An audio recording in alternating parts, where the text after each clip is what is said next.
Eu tô em mais de um, na verdade. Eu participei muito de um que tá fazendo muito sucesso, que vai virar uma marca, agora independente, que chama Stock Pickers. Sim. Eu ajudei a fundar. O Enzo adora ele. Então. Eu ajudei a fundar. O Enzo não acreditava quando eu falava pra ele que eu tava no Stock Pickers.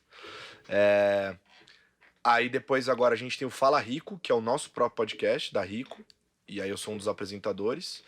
E eu também faço o Outliers, que é o podcast do Infomoney, que fala só com gestores de fundo, e gestores de fundo muito fodas, que ganharam muito dinheiro no mercado. É, do caralho isso. E aí a gente fala com eles. Do caralho, É é o nome fudido, né? É muito bom, Esse é o livro do Malcolm Gladwell, Outliers. Sim, Outliers. Foda. Você leu esse livro? Cara, tô com ele em casa, em capa dura pra ler. Você bom? Porra. Você tá louco. Esse livro é um dos livros mais importantes nessa minha transformação. Tem, cara, os 2 livros que fazem... Tem 8 livros que eu li. 8 livros que eu li durante meu período de estudo. Quando eu saí da TV Globo, eu li 8 livros. Só que eu mastiguei os 8 e comecei a colocar muita coisa em prática. E esse Outliers, além do Blink, do Malcolm Gladwell, o Davi e Golias é muito bom. Só que não é tão bom quanto o Outliers e o Blink, a decisão no piscar de olhos. Porque o Blink é pura intuição.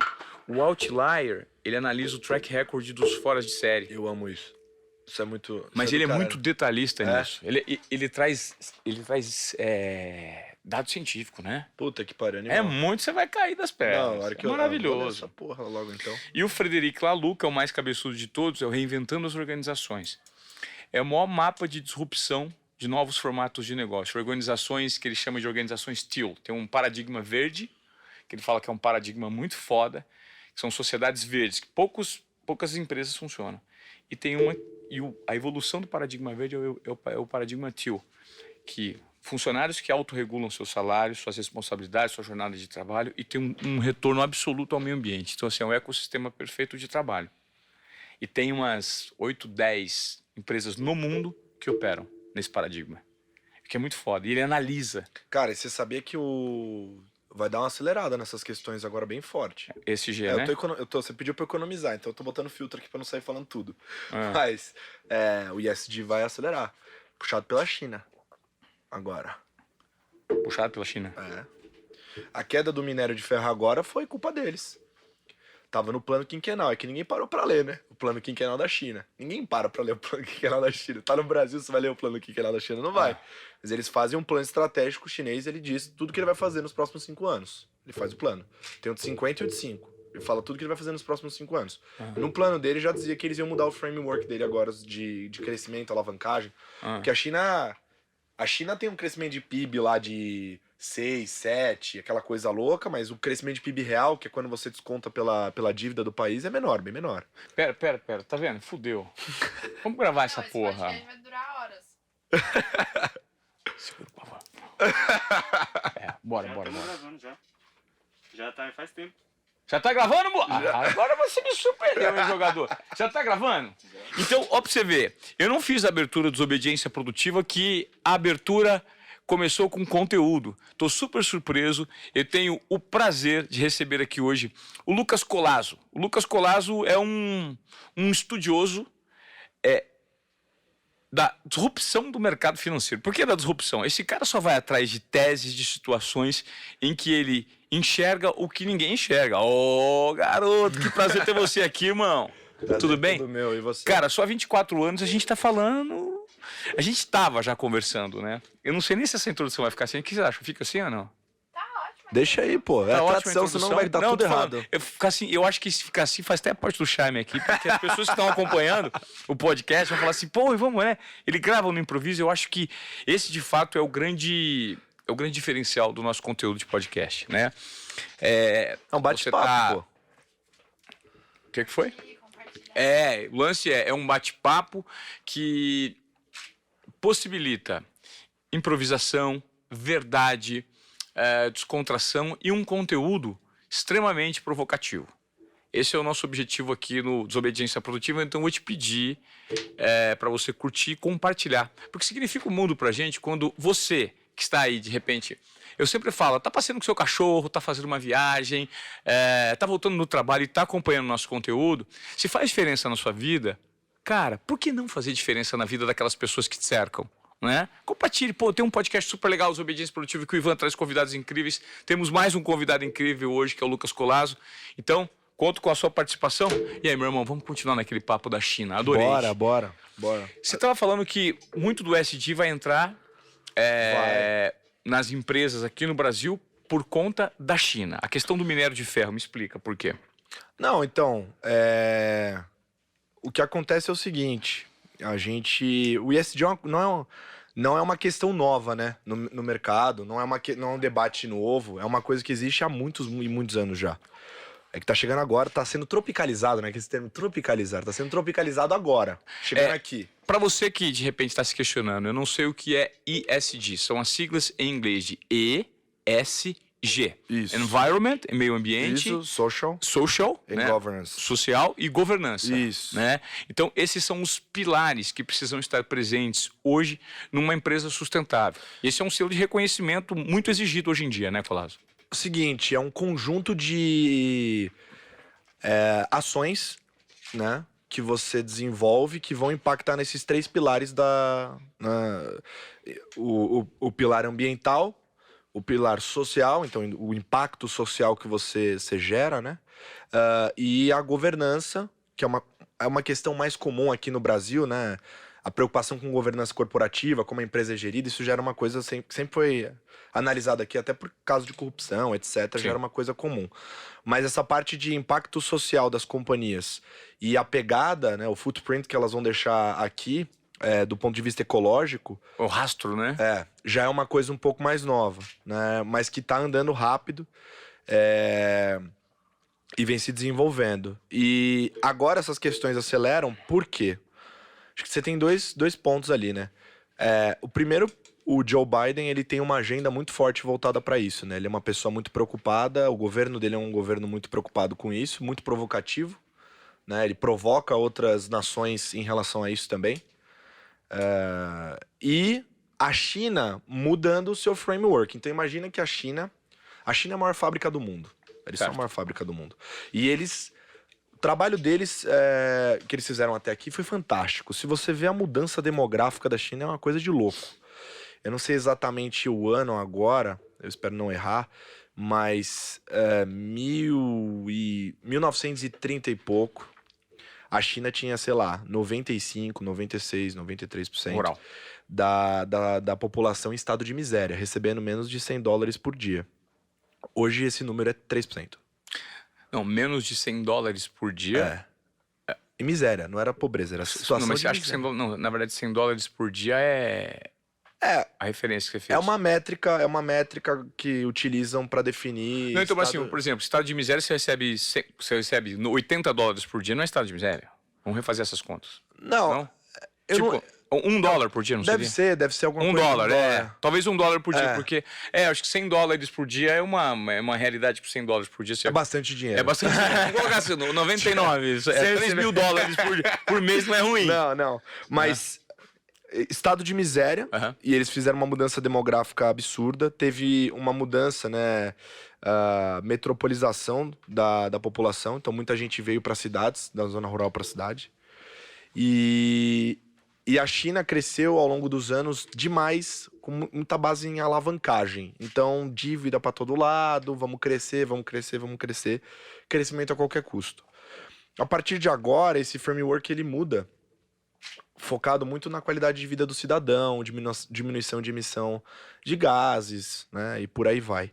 E isso tem vários impactos no mercado, né? Porque, por exemplo, Ou seja, a China vai se comprometer. a China se comprometeu no plano quinquenal. Então, eles fazem um plano estratégico de 5 anos de gestão e eles já disseram ali, a gente vai mudar o nosso framework, vamos começar a mudar para uma Vamos coisa... deixar de poluir, vamos preservar o meio ambiente, vamos ter esse selo a social um parte pouco de, mais de trabalhado. real estate, por exemplo, incorporadoras e tal, vamos dar uma segurada, não vamos Certo. produzir tanto, Perfeito. né? Então tem uma mudança de planejamento, né? E aí tem uma coisa engraçada, porque daí acho que envolve até com uma pauta que você manja bastante, que é esporte. Olha só como o esporte vem impactar no mercado aqui. Ano que vem, nós teremos Olimpíadas de Inverno e a sede será a China. Beijing ou Pequim, chame como quiser, é uma das 3 maiores províncias chinesas produtoras de aço. A China o maior produtor de aço do mundo, né? E o maior consumidor também. Ele consome mais do que produz. Por isso que importa tanto minério de ferro da Vale do Rio Doce. O que acontece a produção de aço na China é responsável por 15% da emissão de gases poluentes lá. Nossa. E aí ano que vem você vai ter uma puta de uma vitrine que é os Jogos de Inverno. Você não quer que chegue naquela situação, sabe aquela situação que você vê às vezes no jornal, que tá a cidade toda uma neblina, mas é poluição, que você não consegue ver as pessoas saindo de máscara. Um fog, né? A É, gente chama de fog. Eu fiquei, só pra você te interromper, mas eu fiquei 37 dias na China, uns 20 dias, 25 dias em Pequim. Eu não vi o sol um dia. Aí, ó, tá vendo? Em 2008. E pra você ver como já faz um Há tempo. 13 anos. É. Há 12 anos, né? E aí, 13. e aí você vai ter... Você tem essa mudança de framework, né?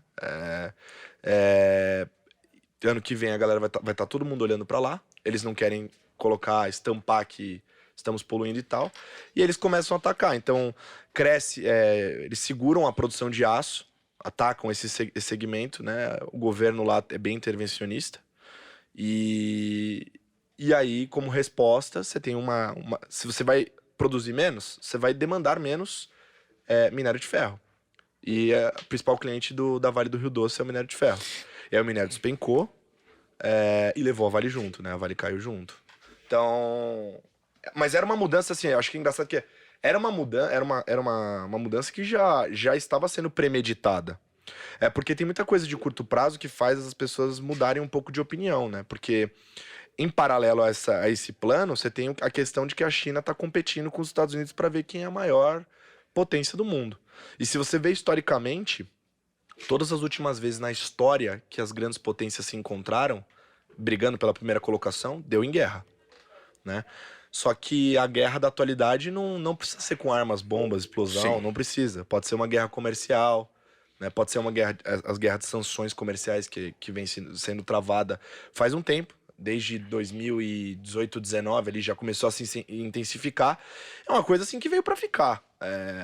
Não tem o que fazer. São duas grandes potências se encontrando para ver quem domina, né? Quem tem hegemonia. E o Biden é aquela coisa assim também que eu acho que é importante falar. Eu escrevi um texto comparando o Biden no começo do ano com o Lupin. Sabe aquela série do Netflix? Não assisti, mas eu sei. Sabe? Então, o Lupin é um personagem do folclore francês que ele é o mestre do disfarce. Então ele se disfarça. Quando o Biden foi eleito, as pessoas falavam que ele ia ter uma postura mais diplomática, que ele ia ser um figurão bonzinho, tranquilão, de boa e tal, e que o Trump era o cara que ia causar e tudo mais. Só que o grande fato o Biden, por ter uma postura mais diplomática, ele reatou várias alianças que o Trump tinha desfeito, principalmente com a Europa. Sim. Com essas alianças feitas novamente, né, ele consegue coordenar esses ataques dessa guerra que não existe De uma maneira mais orquestrada. mais orquestrada, exatamente. Ou seja, ter mais potência para atacar, cercar, né, e pressionar. E é o que ele vem fazendo. Né? Então, Ou seja, é um estrategista, de ele fato. sim. Porque ele usa todo o bloco europeu a favor dele. E ele é nacionalista também. Claro. Pô. Ele quer Sim. que os Estados Unidos estejam em primeiro lugar Sim. e que seja hegemonia. E essa talvez seja uma estratégia muito interessante, inteligente, se a gente levar em conta a história como um todo, né, Collazo? Porque hoje, nós aqui, que vivemos esse momento da humanidade, nós achamos que os Estados Unidos, ou que o Ocidente, sempre esteve em hegemonia. Na história da humanidade como um todo, faz 4, 5 séculos que o Ocidente passou a dominar por meio do Império Britânico. Até 1400 e pouco, 1500, todo o domínio da humanidade sempre veio do Oriente. China, a Índia, e as pessoas não param para pensar. Então, não é uma surpresa quando você avalia toda a estrada percorrida da história do ser humano aqui, que a China esteja surgindo. A China é milenar. É que no meio desse caminho teve Mao Tse Tung, que foi terrível, né? Acabou com a China, foi horrível. E aí, depois dessa era que a brincadeira começou a ficar boa pra eles, entendeu? Sim. Porque daí eles começaram a entender como era... Não, assim, o trabalho que eles fizeram dentro da China, assim, é uma coisa de louco, assim. Demograficamente falando... Você sabe que eu tinha um dado interessante que eu ouvi recentemente, que os Estados Unidos, a China gastou se não me engano, eu não me lembro o prazo, né, se foi 2012 a 2015, mas a China consumiu em 3 anos mais concreto do que os Estados Unidos em um século. Não, mas a China é um grande aspirador de commodity. Eles compram tudo. É 30%, 50% do consumo global geralmente é de lá. Commodity, tudo, todas as A produção commodities. deles é impressionante. O tamanho da população é 1,2, 1,3 bi de pessoas. É muita gente, é muita produção. Todo mundo compra da China, né? Então a China também compra de todo mundo, né? Perfeito. Só que o que ela fez, né? Ela fez um trabalho para desenvolver tecnologia dentro de casa, né? Um trabalho que foi meio uma fuga de cérebro. Você era uma pessoa lá que você é um chinês lá, você estudar muito, você é um baita de um aluno e tal. Pô, mandavam você para estudar lá nos Estados Unidos. Você saía. Isso é um movimento que, em tese, é ruim pro país, porque a fuga de cérebros, como é chamada, Sim. você tiver na escola aí, na geografia é assim que é chamado. E aí esse movimento, pô, ele acontece, só que a China criava estímulos para essas pessoas voltarem. E o outro fator é que eles importavam tecnologia americana e desenvolviam dentro de casa. Então importa a tecnologia, estuda essa tecnologia e vamos ver como é que a gente pode melhorar. Então era a preocupação da China. Então isso também foi muito importante para eles chegarem aonde eles estão hoje, que é ser um país emergente, mas porque eles são uma potência. Pô, tem vários fatores, mas uma delas é número de pessoas, melhora constante de renda per capita lá, que hoje é de $10 mil, e que tem potencial nos próximos 5 anos para dobrar. E a questão de você ter esse desenvolvimento tecnológico, porque quando você desenvolve tecnologia, você consegue sair daquela ponta da balança comercial, onde você só exporta bens que são de baixo valor agregado, que é commodity, por exemplo, Perfeito. e começa a exportar de alto valor agregado. Que é exatamente o que Que é acontece tipo a com a relação gente. que a gente tem com a Nespresso, que a gente exporta o café e importa a cápsula. A gente cápsula. paga mais caro na cápsula. Paga mais... É deficitária essa Sendo que o relação. mais importante É o é o café. conteúdo, é o café, a qualidade do café. É. E não a qualidade gente da manda pra tecnologia lá, que ele encapsula o embala e manda café. pra cá. É impressionante. Suco de laranja é assim também. Sim. Então, o desenvolvimento de tecnologia muda realmente. É a base da balança comercial mesmo, né? Sim. Transforma completamente. Não, mas você sabe o que fez os Estados Unidos ser a economia que mais cresceu nos últimos 10 anos? Foi justamente o que eu falei. Expansão da classe média e melhora de renda per capita. É ali que... Você quer uma forma boa de você tentar prever PIB? Obviamente que nunca é, né? Pode ter vários percalços no caminho. Mas se você conseguir prever... Investimento em educação, infraestrutura. Não, também. Mas se você conseguir prever qual local vai ter crescimento da base, da classe média ali, das pessoas que consomem muito, melhora de renda per capita da população, né, e esse crescimento populacional, esquece. É ali que o PIB vai voar. Entendeu? Perfeito. Que é o que está acontecendo com a China, que é o que aconteceu com os Estados Unidos nos últimos 10 anos. Perfeito. Por isso que muita gente acredita, inclusive o Fundo Monetário Internacional, FMI, que a China vai passar os Estados Unidos. E é muito impulsionado por isso. Crescimento, bases, tem muita gente consumindo. Cara, qualquer empresa que você pegar listada na China é de bilhão. Faturamento, dívida. Aqui a gente tem poucas empresas que têm números bilionários, né? Sim. E ali, pô, você tem qualquer coisinha que você abrir, cresce muito, porque tem muito. Você tem um público endereçável gigantesco, né? Colazo, a gente acabou de ter uma aula contigo aqui de China que eu achei muito legal para você, que eventualmente nunca parou para prestar atenção no cenário do que a China representa hoje, né? No planeta. E eu gostaria agora vou esmiuçar um pouco mais o seu perfil, qual a sua função. Você é jovem, você tem 24 anos, você tem um futuro promissor. Futuro não, você já tem uma realidade promissora, né? Muito interessante. Você ocupa um cargo específico e que basicamente está linkado à inovação. A quebra de protocolos. Você é o desobediente produtivo. A XP te paga para ser desobediente produtivo. Me conta por quê e como funciona essa função. Então, isso é engraçado, né? Por que e como funciona? Bom, basicamente, hoje, no papel, né? Eu sou de research, faço parte do time de análise, né? Tá. Research é isso. E o nosso trabalho ali é estudar. Nós somos os grandes estudiosos do mercado e o objetivo é estudar. E produzir conteúdo. Produzir conteúdo, é isso. Então... Assim, você estuda bastante, mas você tem obrigado também. É obrigado assim, você tem como função colocar tudo isso pra fora. Assimilou aqui e entregou lá. Posso dizer que é obrigado. Posso dizer que é obrigado. Porque a gente tem realmente o objetivo de dar entrevista, de escrever relatórios, de gravar vídeos, de participar de podcasts. Perfeito. Então, todo tipo de conteúdo, e mídia social, que pô, hoje em dia não tem como você não ter, né? Todo tipo de conteúdo, então estudar, expor opiniões, né? Levar essas opiniões, levar essa informação, levar essa educação. Tem muito correlação com educar. Perfeito. Porque o Brasil, ele não nasceu com a filosofia né, atrelada à finança. A gente não tem uma educação financeira aqui muito forte. Tá? É um país que é muito mais acostumado a ter uma realidade deficitária. Você gasta mais do que você ganha, você se endivida e tudo mais. Para quem tem dinheiro sobrando, é educado, pelo menos as gerações passadas, a investir em poupança, imóveis. Né? É uma realidade que vai mudar, mas que passa por esse processo de educação, né? E, pô, não dá pra... O nosso negócio, né? A XP Inc. como um todo, né? Rico, XP, o nosso negócio depende muito da educação, né? Porque o homem e a mulher vai temer aquilo que não conhece, claro. Né? O ser humano teme aquilo que ele não conhece. Se eu te educo direito e você entende como funcionam as coisas de fato, você deixa de desconhecer. Você passa a conhecer melhor.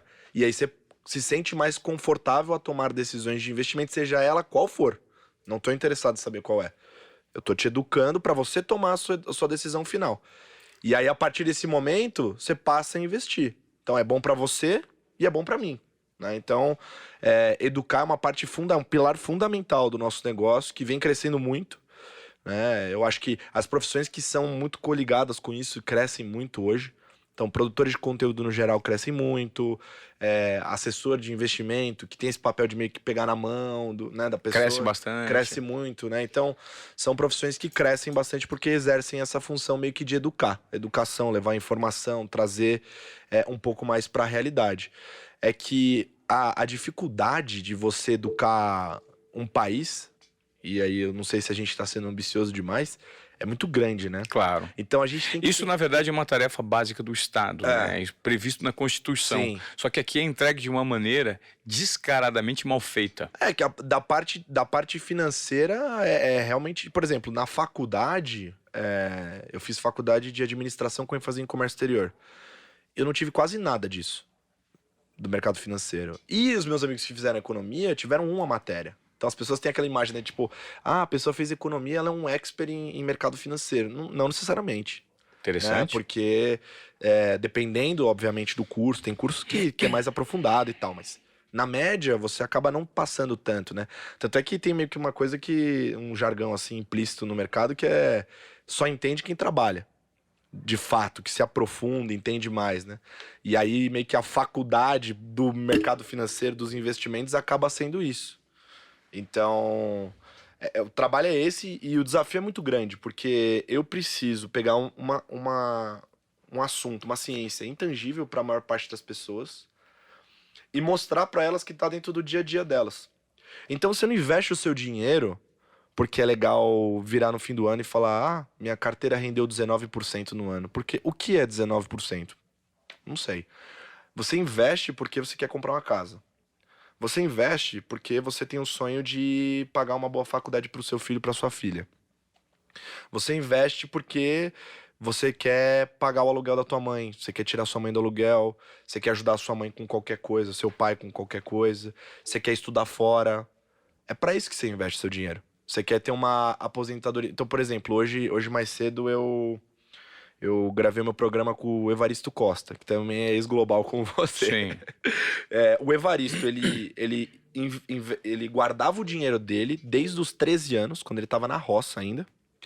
E ele começou a investir o dinheiro dele, e toda essa trajetória foi pensando no futuro dele e que um dia ele queria parar de trabalhar e parar de trabalhar cedo. Esse era o foco dele. Então, você percebe? Investimento é uma relação de realização do sonho. Perfeito. Sempre. Muito legal. Sempre. Muito legal. Então, a nossa preocupação em estudar sobre mercado financeiro, as pessoas precisam se preocupar com a educação financeira para que elas sejam capazes de realizar sonhos. É para isso. Perfeito. Você conseguiu resumir muito do que algumas pessoas têm uma dificuldade enorme para compartilhar em relação à produção de conteúdo ligado a finanças. É impressionante. E aí, da desobediência que você falou, né? Que parece que eles me pagam pra ser desobediente.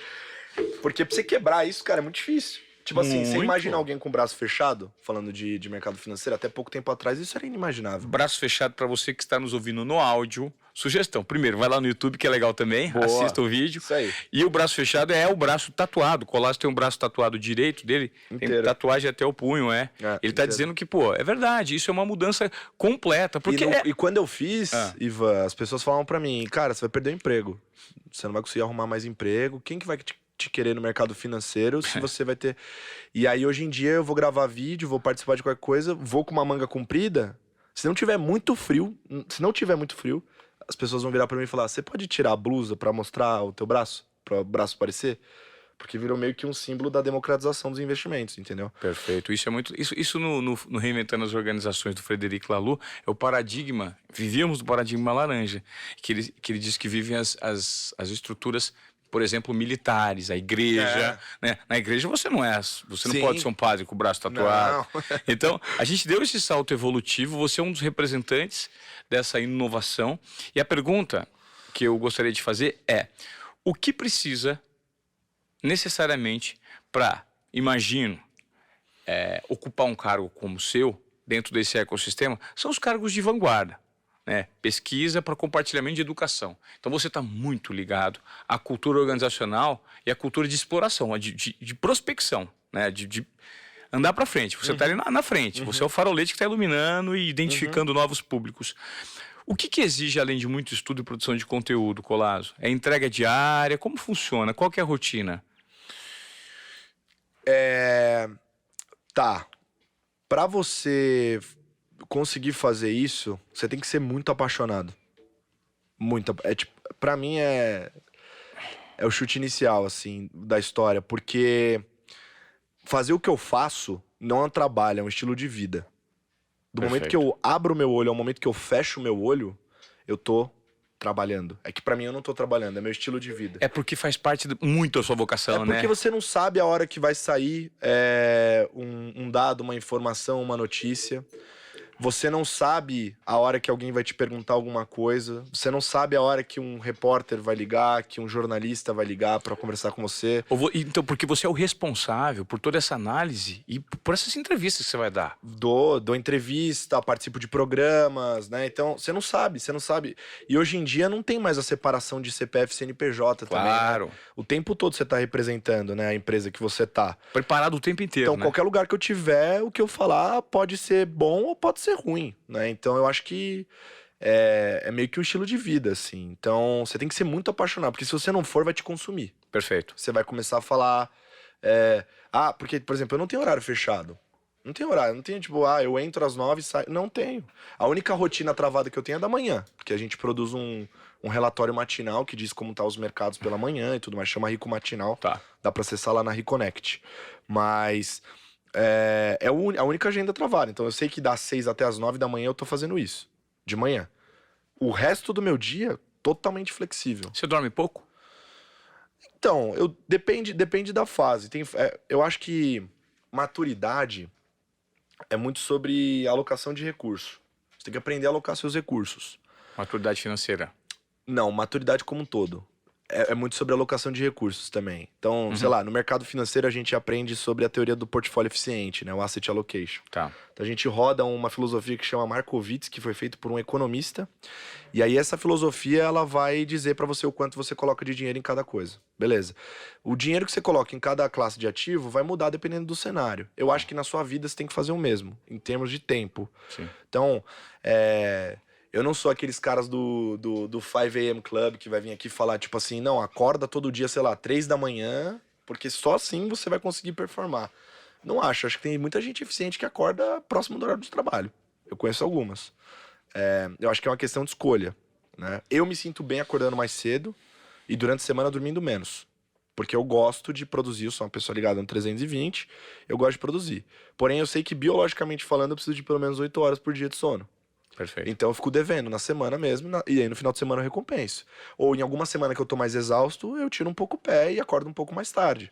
E vou dormir um pouco mais cedo, talvez. Alocação de recursos. É isso, tem hora Sim. que você tem que pisar no acelerador e tem hora que você tem que frear. Não dá pra você ficar. A vida não é uma reta, né? Sim. A gente tá correndo praticamente num S do Senna. Então você tem que. Pô, tem hora que você não pode sair acelerando com tudo, você vai passar reto na curva. Perfeito. Então é isso. É uma teoria interessante que nós temos um amigo que já foi entrevistado aqui no podcast, o Luiz Fernando Roxo. O Roxo está para lançar um algoritmo que tem... Pega para mim os 5 algoritmos do Roxo, Gil, que eu sempre esqueço. Da felicidade. É o algoritmo da felicidade, porque leva em conta 5 pilares. Emoção, tempo, todos os recursos, né? Tipo, emoção acho que são suas relações relacionadas ao coração, relações afetivas. O tempo, dinheiro, saúde. Falta um último pilar que eu não estou me lembrando. Enfim, mas é exato, esse algoritmo, ele adaptado ao seu estilo de vida, ele vai te dar um direcionamento de onde você deve ou não alocar mais recursos, né? Porque tem muita gente que tem muito dinheiro, mas tem muito pouco tempo, tem muito pouca emoção, relações afetivas que são impactadas por isso. Tem uma coisa engraçada, porque quando a gente fala de finanças, a gente é cheio de colocar regra na vida dos outros, né? Total, As pessoas querem. Quando. verdade. Tem muito profissional que acaba querendo colocar muita regra na vida dos outros. E a gente tem que lembrar que quando vai pro tato humano, não é assim que funciona. Então, por exemplo, muita gente fala nas redes que não compre seu imóvel, né? Alugue uma casa. E invista o dinheiro que você ia comprar a casa no mercado e paga aluguel, porque é barato. Pra mim, essa conta ela já tá errada porque ela leva em consideração que todas as pessoas que vão ouvir essa frase têm o dinheiro pra comprar um imóvel. E muita gente não tem. E muita exatamente. gente não tem. Esse é o primeiro ponto. Então, às E vezes que, o imóvel... e que nem tem a disciplina para economizar o dinheiro necessário. Se As tiver pessoas, às vezes, elas fazem o financiamento de um imóvel que ela não tem dinheiro e nem sabe se vai ter, né? Exato. A vida com 30 anos. Pois é. Então, essa frase ela cai por terra aí já. Perfeito. Porque as pessoas não têm. Porque é como se a pessoa estivesse falando assim pra você, ó, ao invés de você comprar um imóvel de 400 mil reais, pega esses 400 mil reais, invista em ativos financeiros, coloca no mercado e mora de aluguel. Aí eu viro pro cara e falo, mas eu não tenho 400 mil reais na minha mão pra colocar direto no imóvel. Na verdade, o que eu ia fazer, eu ia alugar. Eu tenho 5, o resto eu tô pensando em parcelar em 30 anos. E o imóvel da pessoa, às vezes, ela não é uma questão financeira. Às vezes é uma questão psicológica e emocional. A pessoa quer ter a própria casa, quer ter o espaço dela no mundo. Às vezes é essa questão também. É claro que a discussão financeira, ela se estende bastante, e no caso de financiamento e compra de imóvel, que eu usei como exemplo aqui, não existe uma resposta única correta. É óbvio que em algumas janelas de tempo, comprar não faz sentido, e o que faz mais sentido é você alugar, e em outras janelas de tempo é o contrário. Perfeito. Né? Então depende de alguns fatores, que acho que a gente não precisa nem se abranger aqui. Mas o problema é que a gente coloca muita regra em tudo, entendeu? Tipo, pra você conseguir ser uma pessoa bem-sucedida, você precisa acordar cedo pra caramba e tal. Pô, o próprio Benchimol falava pra gente que ele começava a trabalhar às 8 e parava às 8, todo dia. Ele travava a agenda dele, era a escolha dele. Porque ele queria ficar com a família de noite e começava uma hora mais cedo antes das 9 pra ele olhar a caixa de e-mail dele e começar o dia dele organizado. Ele faz assim, eu faço de jeito diferente, eu nem posso começar às 8 porque a partir das 6 eu já tenho que estar olhando o que tá acontecendo em Ásia, Europa, Estados Unidos. Cada um tem uma realidade diferente, eu acho que é você ter a maturidade para se adaptar ao longo das situações e ter muita consciência também, porque às vezes a sua vida vai... O que a vida precisa é coragem. Tem uma música do Diogo Nogueira que fala isso, que eu gosto muito, que é um samba. A vida pede coragem de você. Então você precisa ter coragem. Você quer crescer? Você quer fazer coisas que as pessoas na média não vão fazer e tudo mais? Você vai ter que fazer coisas que na média não são feitas, né? Pra você sair da média. Pra você descolar. Pra você gerar uma performance excedente, você tem que fazer algo que ninguém fez, né? Quer ser acima da média, entrega acima da média. E outra coisa, né? às vezes também dane-se a média. Que é uma coisa que eu aprendi com o meu processo de amadurecimento. Antigamente eu me comparava muito com as pessoas, Ivan. Muito. Tipo, o tempo inteiro eu tava olhando pro lado pra falar, não, puta, fulano tá estudando lá fora. Fulano tá fazendo... puta, eu não tenho dinheiro pra fazer e tal, não sei o que lá. Teve uma hora que eu falei assim, cara, e se eu parasse de ficar... Porque pra mim isso, tangibilizando, pra mim isso é assim. É como se o seu jardim tivesse uma porcaria, seu jardim tá podre e você é o jardineiro. Seu jardim tá podre, você olha pro jardim do vizinho e tá bonitão o jardim do vizinho. Aí você fala, pô, olha o jardim do cara, mano, mó bonito e tal. Vai dar mó trampo arrumar esse aqui. Vou lá pro dele. Só que sabe o que vai acontecer? Se desse pra você trocar de vida com outra pessoa, sabe o que ia acontecer? Você ia puxar o jardim que era lindo, maravilhoso, pra ficar parecido com o teu. Porque o problema não era o jardim, sim o jardineiro. O problema são os olhos do jardineiro. Exato. Perfeito. Então você tem que começar a se preocupar em se tornar um ser humano. Não é só profissional. Ser humano melhor. Porque a partir do momento que eu te falei que eu trato meu trabalho e todas as coisas como uma coisa só, um estilo de vida, eu não me separo. É importante eu me tornar um ser humano melhor. Porque Toda a isso sua ética, o seu caráter estão direcionados naquilo que você entrega profissionalmente. Por exemplo, hoje eu sou muito feliz porque eu ganho dinheiro pra ajudar os outros. Meu trabalho, me pagam pra ajudar os outros. Eu ralo pra caramba, não durmo, que Pra eu ajudar falei, os outros. pra ajudar os outros. Meu trabalho é esse. Meu trabalho é falar com milhares de pessoas todo santo dia pra ajudar elas e me desdobrar e tentar pensar formas diferentes de fazer elas entenderem as coisas. Porque eu sei que não é fácil, entendeu? Fontes de conteúdo, Colasso, de onde você absorve, você tem que ter um radar muito ligado, né? Porque hoje, esse nível de responsabilidade que você assumiu para a função que você ocupa dentro de uma corporação, você é pago para isso. Você recebe algum direcionamento ou você tem liberdade para escolher quais são suas fontes? Creio que sim. E é difícil fazer a curadoria dessas fontes? Porque A parte mais difícil do trabalho é essa. Perfeito, imaginei. É. Curadoria de fonte, Curadoria. né? É a mais difícil, porque se você é um transmissor de informação e você tem suas fontes são ruins, você tá fazendo, seu trabalho já tá todo cagado desde o começo. Porque você tá pegando informação irrelevante que não é boa, que não gera impacto. Exato. Então você tem que pegar informação relevante o tempo todo, tem que ter boas fontes de informação. E nisso impacta idioma, obviamente, né? Você fala além do inglês outro Sim. idioma? Não, só inglês. Mas hoje tudo está disponível em inglês? Tá. Aliás, hoje em dia tá quase tudo disponível em português também. Esse é o ponto. Tem muita gente muito boa fazendo conteúdo. No YouTube você tem várias pessoas, podcast você tem vários. Dentro do contexto de plataforma, pô, tem conteúdo XPI, tem Reconnect, tem uma porrada de plataforma hoje que faz um trabalho extremamente sério, levando conteúdo assim, fora de série, assim, de tipo, com nível de profundidade bizarro, gratuito. De graça, você vai lá e pega. Assim, por exemplo, o Stock Pickers que eu citei aqui, que foi um projeto que eu já fiz parte, é um grande exemplo disso. O Stock Pickers tem uma qualidade, profundidade no podcast deles que é absurda. Eles levam as maiores mentes do Brasil e de fora, Desse mercado. mercado Esse segmento. financeiro e tal, traz a galera pra bater papo numa mesa como se fosse uma conversa de bar. Que é pra pessoa entender. É só você sentar e se esforçar pra ouvir. É teu único esforço. Que demais, cara. Que legal. E isso é importante que você tenha consciência. Então, ouvir os Obediência Produtiva é super legal, se transforma num cara mais produtivo.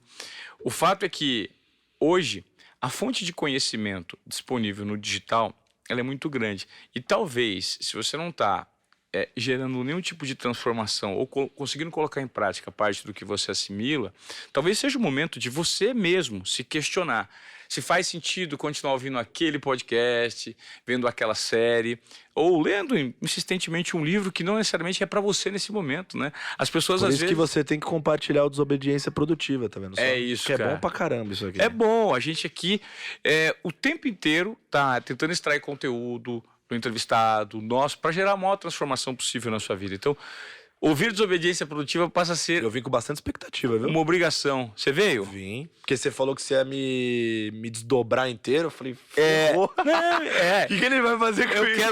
Eu falei, eu vou te fatiar. É isso. Fatiar. Tô preparado pra ser fatiado. E essa parte do fatiamento, ela é muito envolvida no nível de conexão genuína que a gente tem aqui. Sim. Pode ser que existam perguntas que eu não vou te perguntar e outras que você não estava esperando. Mas é muito interessante usar o seu perfil também, Colasso, como estímulo para aqueles que podem ser jovens com mentes promissoras e super privilegiadas em algum segmento.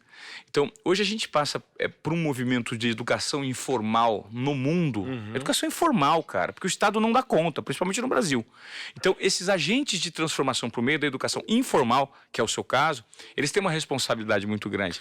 Eu queria que você desse uma fala para a galera que eventualmente, olha, e você tem uma legião de fãs, eu não tenho dúvida, nós estamos gravando esse podcast aqui hoje, no dia 4 de novembro de 2021, daqui 4, 5, 6 anos você é um dos grandes players do mercado, enfim, por quê? Porque eu já conheci, eu já observei, e no mapeamento curto que eu fiz, você tem uma mente privilegiada e você é muito esforçado. As pessoas pensam que você alcança o que você alcança por meio de muita inspiração. O que elas não sabem é que, nesse processo, é 2% de inspiração e 98% de transpiração. Pra caramba. Né? Então eu gostaria que você compartilhasse um pouco desse lifestyle para quem eventualmente se sente um pouco mais assim, empoderado para seguir a sua rotina.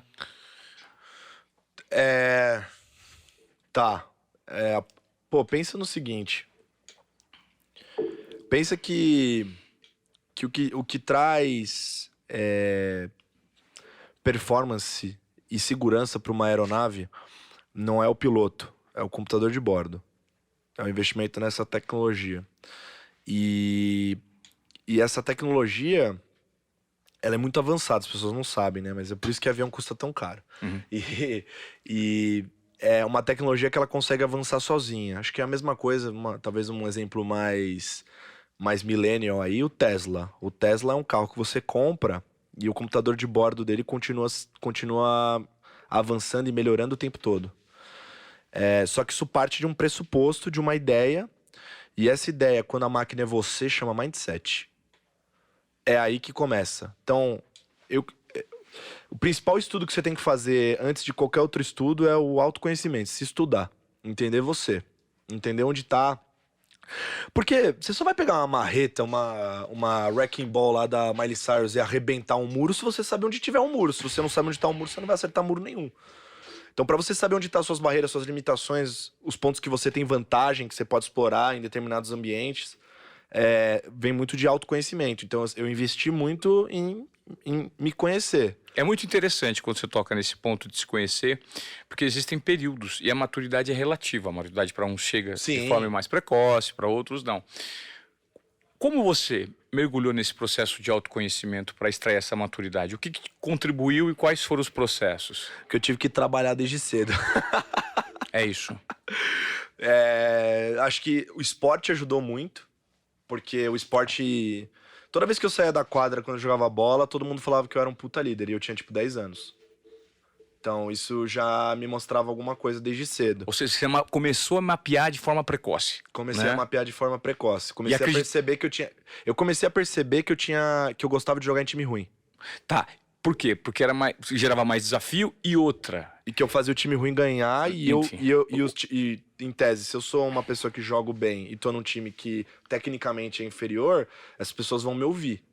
Então eu conseguia coordenar o time de forma mais fácil e ganhar. Por isso que o Galácticos do Real Madrid não deu tão certo. Porque quando você joga com muita gente muito boa, às vezes pode ser negativo. Sim. Principalmente quando as habilidades não se complementam.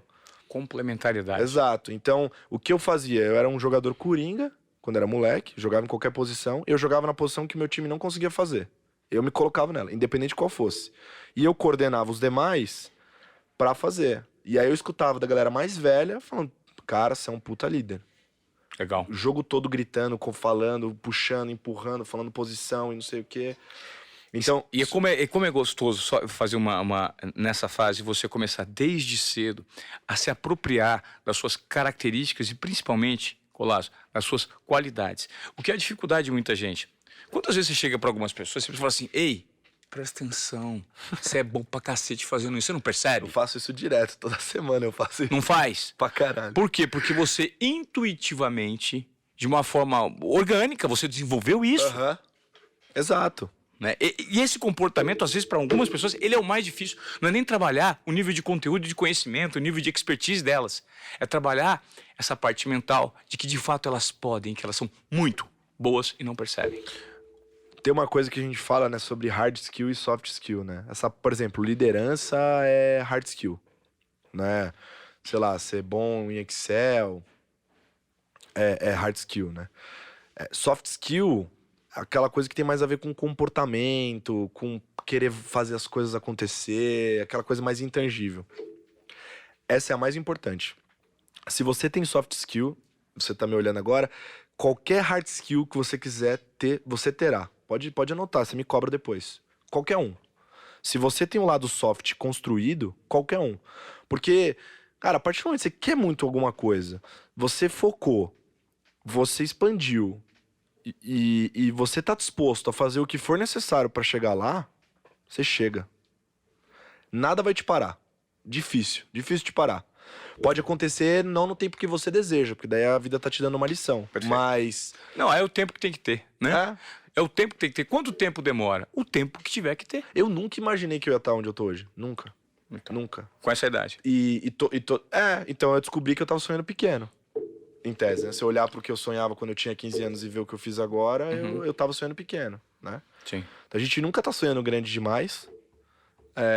Então é importante sempre sonhar muito grande.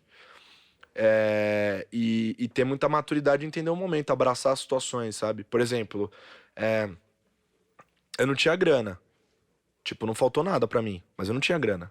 Não tinha dinheiro. Na adolescência? Na infância? E a molecada tinha tudo, tinha camiseta de time, tinha a chuteira mais nova. Eu não tinha nada disso. O que eu fiz? Eu fiquei choramingando lá, não sei o que lá, não, mano. Na escola, conheci uma galera que fazia uns eventos, umas festas e tal, na época. E aí eu perguntei pra eles, pô, posso trabalhar aí? Pode, pô, não sei o que lá. Comecei como promoter. Não tinha muito pra dar, né? A única coisa que eu percebi é que eu tinha essa capacidade de coordenação, que era capaz, querendo ou não, o líder ele é muito bom em influenciar, né? Liderança é muito sobre isso, influenciar pro bem, né?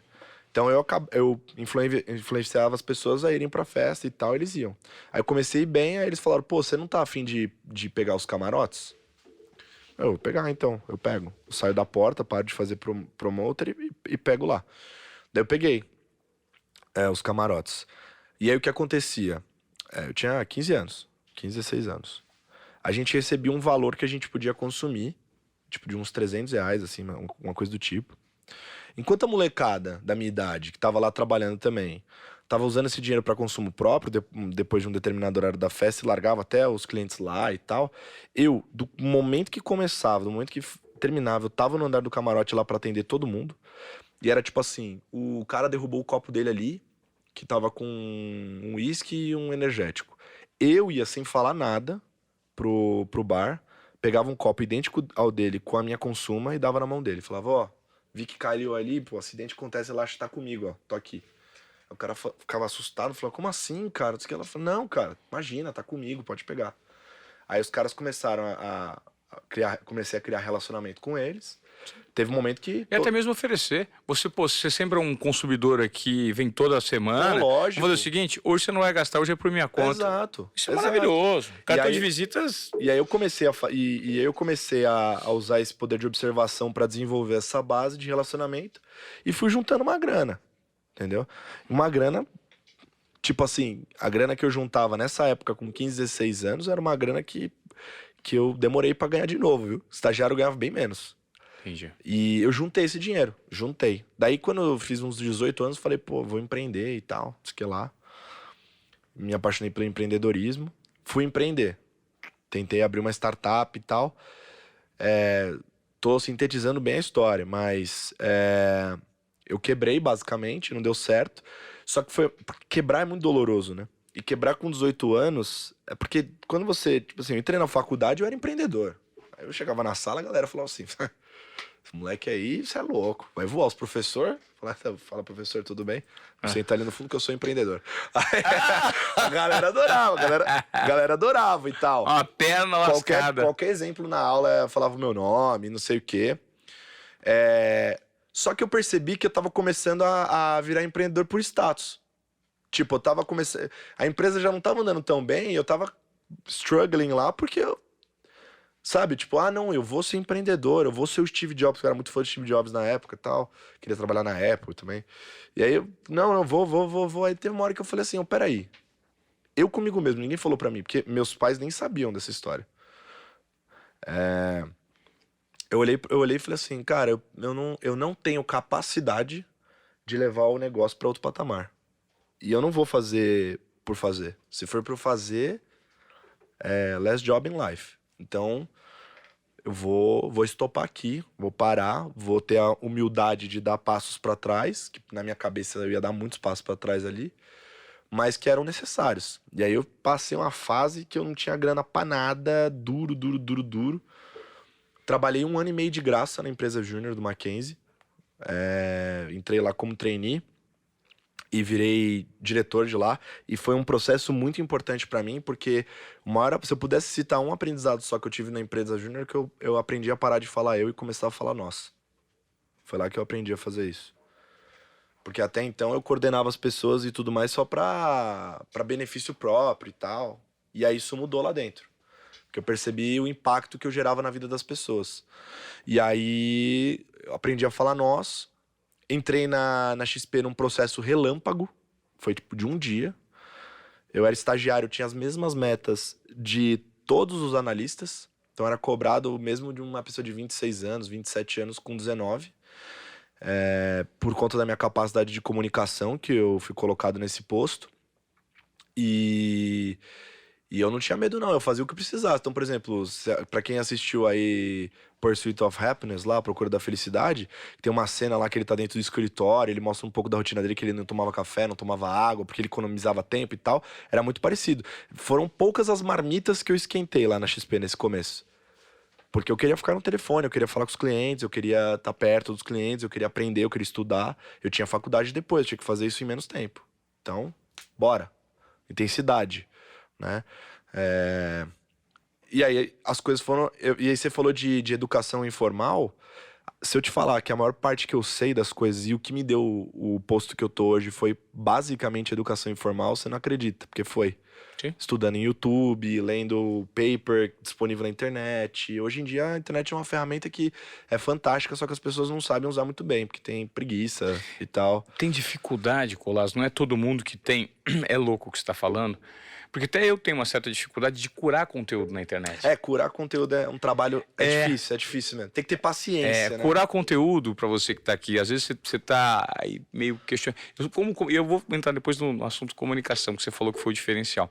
Para você que está aqui nos ouvindo, nos assistindo, curadoria significa seleção. É seleção de conteúdo. Uhum. É separar o que é bom e o que não é bom. E essa curadoria de conteúdo, ela, pelo excesso de canais de conteúdo disponíveis, né? São muito grandes. Você é bombardeado todo dia. Você é bombardeado todo dia. Então, às vezes, é meio complicado mesmo você selecionar o que é bom, o que não é bom, separar o joio do trigo. É bem complicado. E você me falou de algo muito interessante, Colasso, que está relacionado à comunicação. Você tinha nível de responsabilidade de pessoas muito mais velhas que você, com uma jornada de trabalho muito mais na jornada muito mais experiência. Só que por meio da sua comunicação você se equiparava. É importante que as pessoas entendam como você trabalhou essa comunicação e quando você percebeu isso, que sua comunicação era de fato boa, e como você conseguiu fazer com que ela ficasse melhor. Veio de família. Meu pai é uma grande referência comercial, sempre foi. Também cara da raça, assim, pura. E ele me treinou desde criança pra ser executivo comercial, assim. Então, sei lá, meu pai não foi o cara que me levou pra assistir jogo do Corinthians, mas foi o cara que me ensinou a fazer um pipeline quando eu tinha, sei lá, 15 anos de idade. Entendeu? Entendi. Esse foi meu pai, esse foi o desenho. Era o cara que me colocava na mesa e falava assim, ó... se for de estudo eu pago, o resto é você, se vira. E é o seguinte, vou te colocar no inglês. Aí eu, não vai. Porque eu fiz inglês lá atrás. E assim, era o que meu pai pagava, assim, estudos. Vou te colocar no inglês. Aí eu falei, não vou. Ele falou assim, cara, não, senta aqui, deixa eu te explicar o porquê que eu tô falando que eu vou te colocar no inglês. O mercado de trabalho tá dessa forma. Quando você estiver lá na frente, vai ser importante desse pra você. Quando eu era uma criança. Então, a minha educação foi muito boa nesse sentido, assim, de me preparar mentalmente pra essas coisas. Então, quando eu cheguei e meu pai sempre me cobrou muito. Meu pai e minha mãe sempre me cobraram muito, muito, muito, muito. A cobrança era muito alta. Então, quando eu cheguei num ambiente de uma área comercial, com metas... Porque Hoje a XP tem 6 mil funcionários. Eu entrei e tinha 1.700, 800 funcionários. Era muito menor. Hoje tá E- com 6 mil. 6? É. E o que ajudou muito é porque eu entrei dentro da XP novo, com 19, moleque, só que eu tinha... A minha cabeça era muito boa. Eu tava preparado para ter aquela experiência. Claro que eu aprendi muito e amadureci muito ainda mais dentro do processo, né? Não tava... Você só tá pronto... Né? Você só tá pronto quando você encerra o ciclo, né? Sim. Digamos assim. Mas... o que me ajudou foi muito disso, assim. A comunicação eu descobri porque eu tive influência familiar. Então, era uma coisa que eu cresci vendo meu pai fazer e tal. Porque como eu tinha que conversar com eles, então você imagina, ele era sempre foi um puta comercial. Se eu não fosse bom de conversa, eu não conseguia nada em casa. A contra-argumentação muito Não- boa, né? E era muito difícil, sempre foi, até hoje é muito difícil argumentar com ele. Então, eu tive que aprender muito na raça por isso. Treinador E aí, bom. quando eu fui trabalhar com 15 anos, eu só tinha isso pra dar. E aí eu falei, é o que eu tenho pra dar, então eu vou usar. É isso, E aí eu fantástico. usei. Isso é muito louco, porque isso diz muito respeito desse conceito de desobediência produtiva. As pessoas, às vezes, têm dificuldade de se apropriar das próprias características. Sim. Às vezes, em muitos casos, existem soft skills evidentes em Você cada tem que ter perfil. personalidade, Ivan. Então, e as pessoas não percebem por causa da ausência dessa personalidade. Né? Autoconfiança. Tem que ter personalidade. Personalidade é muito importante. Personalidade faz diferença. Personalidade forte, né? Personalidade Forte. confiante. Autenticidade É. também. De você não deixar o sistema moldar você pra uma coisa que você não é, mudar. Então, assim, eu sempre tive sonho de fazer tatuagem. Eu fui lá e fiz. Eu tinha um dinheiro pra fazer, eu fui lá e fiz. Pronto. Fiz, marquei a tatuagem, liguei pros meus pais e falei, ó, tô fazendo.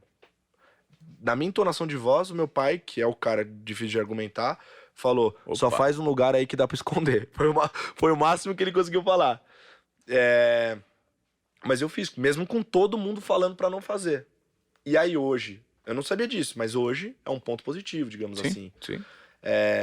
Então assim, eu sempre fui uma pessoa autêntica e de personalidade. Se você me encontra dentro da XP e fora, eu sou a mesma pessoa. Tem uma coisa muito forte aí dentro que é... Não sei se você já mapeou, que é a intuição, né? A Intuição. intuição, você faz com que ela jogue no seu time, o tempo inteiro te dê as orientações. As primeiras descobertas do mundo foram todas intuitivas. Sim. Todas. Quem descobriu as Índias, descobriu na intuição. Intuição. Quem descobriu o Brasil, descobriu na intuição, na intenção de descobrir as Índias e acabou descobrindo o Brasil. É louco. Então, intuição é muito importante. Porque tem hora... Porque assim, eu te falei antes aqui no pré sobre o livro do Daniel Kahneman.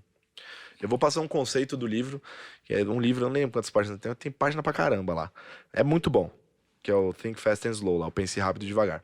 Mas, se eu puder passar um conceito que eu achei fantástico, chama Viziate. What you see is all there is. Que é o seguinte, o que você vê é o que há. O que é esse conceito? Nós tomamos decisões todos os santos dias com base naquilo que nós enxergamos. O que ele quis dizer com isso? Se você está num carro e você vai virar à direita com o seu carro, você olha pro retrovisor, não tem ninguém, você dá a seta, vira. Tranquilo. Só que o que acontece? Se você dá a seta pra virar e você não vê no teu ponto cego um motoqueiro, você vira e pega ele. Sim. What you see is all there is. Se você tivesse visto o motoqueiro, você não virava o carro. Não virando. Então, assim, como você viu, o motoqueiro não tava lá. Então você toma a decisão com base naquilo que você sabe, daquilo que você estudou, daquilo que você entende, daquilo que você viu, daquilo que você conhece. É assim que se toma a decisão. Então o processo de tomar uma decisão, ele tem que ser de muita humildade, porque se você perde ela, você fica cego. E aí você cria vários pontos cegos na sua tomada de decisão que não te deixam enxergar. Então no mercado financeiro a gente aprende muito a dar preferência a ideias contrárias. Porque elas vão testar teu nível de convicção. Ou seja, colocar em prática a contestação do viés de confirmação. Exato. Se você só fala com pessoas que estão compradas no mesmo que você vai continuar compradaço e vambora. Perfeito. Agora, se você fala com pessoas que têm ideias opostas, diferentes, aí sim que você começa... Se você realmente tá certo, você fica mais certo, você viu mais. Você começou a enxergar um ponto de vista que você não via antes e que às vezes pode te ajudar na sua tese. Perfeito. Então, eu acho que pra tudo na vida é assim. Relacionamento, você namora, você briga com seu namorado, sua namorada, você pode estar brigando, tomando uma decisão, né, com base naquilo que você sabe. Às vezes você não sabe de tudo. Então, quando você entende que você tem que saber o máximo possível antes de tomar uma decisão, você faz. O problema é que, às vezes, a gente não tem capacidade de enxergar tudo. Sim. Vai ter um blind spot. E é aí que vem a intuição. Por isso que a humildade também é importante. A humildade é importante para você construir a sua tese, que é ouvir teses contrárias, ser uma pessoa de mente aberta. E a humildade vai ser importante depois de você tomar a decisão, porque você que sabe do Visiate sabe que você não consegue ver tudo. Sim. Então você pode estar errado. E se você tiver errado, você precisa assumir isso rápido e mudar de caminho. Tentativa e erro num curto espaço de tempo, é isso. E é a melhor forma, foi assim que a XP foi construída. Então você tentativa e erro, você ter essa cultura de liberdade, não ficar oprimindo nenhuma ideia. Não, a gente coloca muito isso em prática aqui nos Obediência Produtiva com a equipe, né? Produção de conteúdo, estilo de podcast, formato de conteúdo produzido. E é isso que eu uso muito na minha vida. Minha vida é uma eterna experimentação, que vai me direcionando aos caminhos que mais fazem sentido. Quantas pessoas lá atrás não falaram lá pra TV Globo, pra todas as emissoras possíveis que tava vindo um tal de YouTube aí que podia... Quantas? Certeza que na época geral ficou tipo, isso aí não vai dar em nada. Para com isso aí. Vai dar em nada. TikTok, mesma coisa. Criptoativos, criptomoedas, Bitcoin, etc. Mesma coisa. Então, assim, é isso. As pessoas... Pô, a Kodak, um monte de empresa que quebrou por isso. Perde a capacidade de se reinventar. A gente tá vendo agora que eu te falei da mudança de framework para ESG. Saiu hoje decreto de acho que 60 ou 70 países que vão parar de financiar empresas de carvão, produção energética de carvão, porque é a que mais polui. Aí imagina você ter uma empresa dessa. Você tá ferrado daqui pra frente. Você tá ferrado, não tem o que fazer. Né? Só que você deveria ter visto isso lá atrás. Os sinais já estavam presentes na transformação da sociedade. Só que você negligencia. Você negligencia. O Covid foi a mesma coisa também. Tudo bem que não tinha como saber. Mas assim, você vê que o negócio tava na China, começou a se alastrar na Ásia, se alastrou pra Europa, cara, acende pelo menos uma luz amarela, não precisa ser a vermelha. É isso. É negligenciar.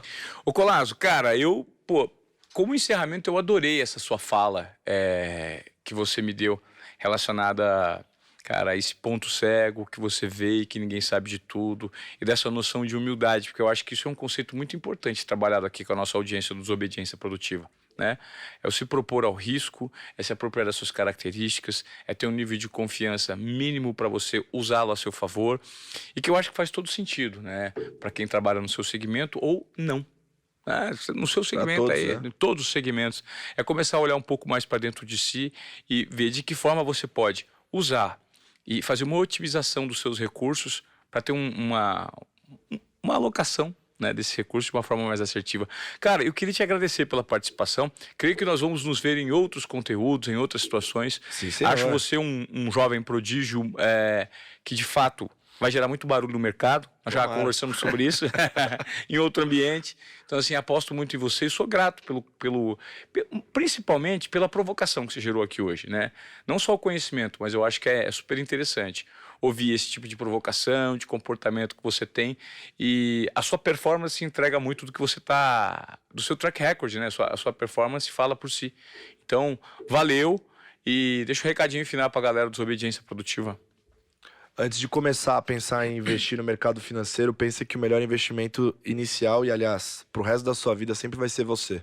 Então, para que você não caia na falácia de ficar reclamando muito do ambiente, trazendo esse tipo de energia negativa, de ficar reclamando de tudo, é porque as pessoas, elas querem mudança, mas esquecem de mudar a si mesmo. Então, a minha história, a minha trajetória foi sempre um processo de olhar pra dentro, colocar a culpa em mim, nas coisas e não nos outros, porque eu aprendi desde cedo que culpar os demais, culpar, desde lá dos 10 anos que eu falei, culpar um erro de jogada em um companheiro meu, só ia desestimular ele a jogar melhor, né? Porque eu não puxo o peso da culpa pra mim, seguro eu e deixo ele se desenvolver, deixar ele confiante para ele fazer aquilo que ele precisa fazer. Eu acho que a gente tem que fazer isso todos os dias com nós E, se possível, com os demais também. O prazer foi todo meu, cara. Legal. Obrigado pelo convite. Imagina, cara. Obrigado, Colasso. Guardem esse nome, Lucas Colasso, no Desobediência Produtiva. Não esqueça, hein? Se você acompanhou até aqui, não deixe de compartilhar. Te peço, vou pedir uma, não vou pedir duas. Compartilhe com pelo menos 2 pessoas. Manda o link do YouTube ou da plataforma de áudio que você costuma acompanhar o Desobediência Produtiva. Manda no grupo da família aí, O meu. grupo da família, dos amigos, Pô, o mundo pra gente, vai significar bastante. E significa, da mesma maneira que a gente traz os bons conteúdos pra vocês, que vocês tenham assistido até aqui também, tá bom? Obrigado pela sua companhia aqui no Desobediência Produtiva.